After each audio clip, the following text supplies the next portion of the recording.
Sea breeze और land breeze की ये बच्चों वाला कंसेप्ट है। बहुत आसानी से देखिए, सूरज निकल गया है, लैंड बेतहाशा गर्म हो गई है, और जैसे ही लैंड बेतहाशा गर्म हो गई, इसके ऊपर की एयर, वार्म एयर ऊपर उठ गई।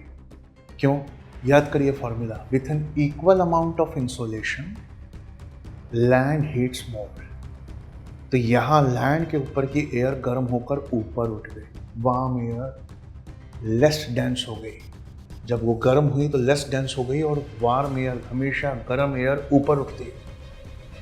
हम आगे देखेंगे स्टीम कैसे हमेशा ऊपर उठती है, इवेपोरेशन क्या, वो कैसे ऊपर उठता है। इससे पहले आपने देखा था कैसे वो बलून में आग को गर्म करके ऊपर उठाते हैं, राइजिंग बलून्स हो।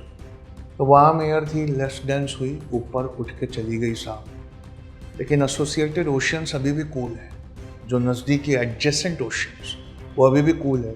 तो वहाँ पर एयर कूल होकर रिलेटिवली, कंपेरेटिवली वहाँ पर डेंस होकर नीचे आती है, तो वहाँ हाई प्रेशर बनाती है। और यहाँ उठ गई ऊपर, ऊपर चली गई तो नीचे लो प्रेशर बनाती है। ये लो है, वहाँ हाई बनेगा।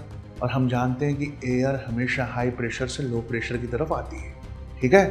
तो यहाँ देखिए, रिलेटिवली कूलर है, कंपेरेटिवली कूलर है। कंपेरेटिवली कूलर है तो कूल एयर है, मोर डेंस। यहाँ हाई प्रेशर बनेगा, सिंक होगी, और फिर यहाँ से एक हवा आएगी, ओशियन की तरफ से आने वाली हवा, ठंडी ठंडी हवा, उसे हम सी ब्रीज कहते हैं, डॉक्टर्स विंड भी कहते हैं। क्यों? बड़ी अच्छी लगती है, डॉक्टर जैसी लगती है, डॉक्टर्स विंड भी इसे कहते हैं। अब रात जब होगी तब आप देखना क्या होता है, ये सूरज डूब गया सा, रात हो गई, चांद ऊपर आ गया। लेकिन दिन की हीट को ओशियन ने कंजर्व करके रखा हुआ है अभी। लेकिन लैंड ऊपर ही ऊपर गर्म होता है, फर्स्ट 10 सेंटीमीटर, तो लैंड बहुत तेजी से ठंडा हो, लैंड बहुत तेजी से ठंडा होता है।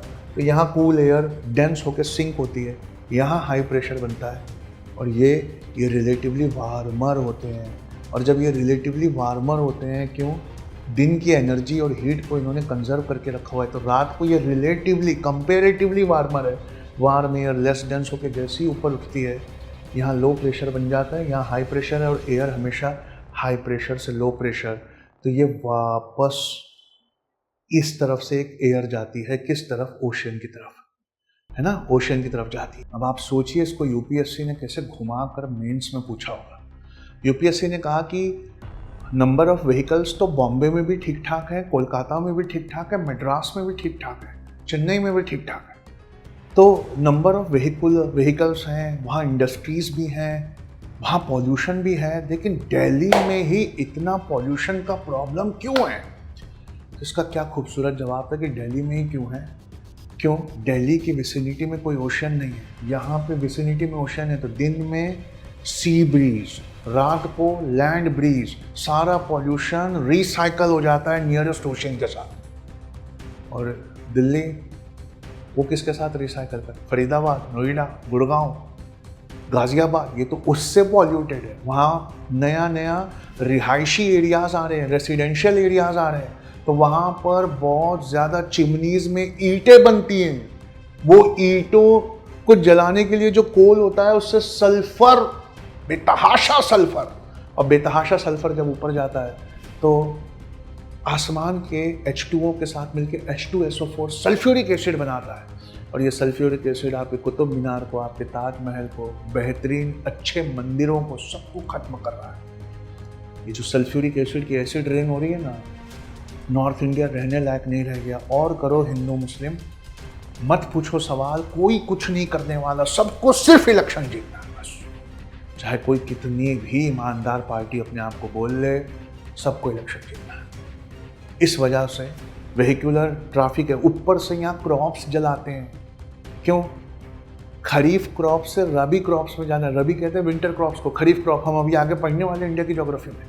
तो एक हार्वेस्टर आता है हैप्पी सीडर करके, वो काट देता है, काट करना वापस उसी में मल्च कर देता है, MULCH, मल्च कर दें यानी दबा देता है। तो वो एक्सीलेंट खाद बनती है, उससे फर्टिलाइज़र कम लगता है, लेकिन वो महंगा आता है। 2500 रुपया कम से कम लगता है 1 एकड़ का। और यहाँ जलाने के लिए सिर्फ माचिस की तिल्ली लगती है। तो ये माचिस की तिल्ली मारते हैं, सारा जला हुआ परलेगा वो ऊपर हो जाता है। जैसे ही वो ऊपर हो जाता है, उसमें ब्रिक्स का धुआं, व्हीकल्स का धुआं, इंडस्ट्रीज़ का धुआं, ऊपर से दिवाली, पटाखों का धुआं, ओ भाई साहब, फटाके ये मराठी वर्ड है, पटाखों का धुआं हिंदी वर्ड।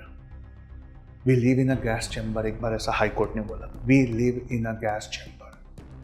और हमारे पास समुंदर भी नहीं है जहाँ ये लैंड और सी ब्रीज उसको एक्सीलेंट कर ले। देखिए कंसेप्ट जहाँ ईजी है उसे करंट अफेयर्स के साथ मिलाकर क्या खूबसूरत क्वेश्चन बनाया यूपीएससी। यही बात है, इसीलिए कहता हूँ कि बेस्ट पर्सनालिटी डेवलपमेंट कोर्स ये है कि यूपीएससी करता हूँ। सही है, मिलते हैं अगले लेक्चर में। कोई भी सपना साकार करने के लिए सबसे जरूरी है सही कोच का होना। चुनिए Alifs.org समीर सदीकी को और करे अपने UPSC PCS का सपना साकार। Download the app now.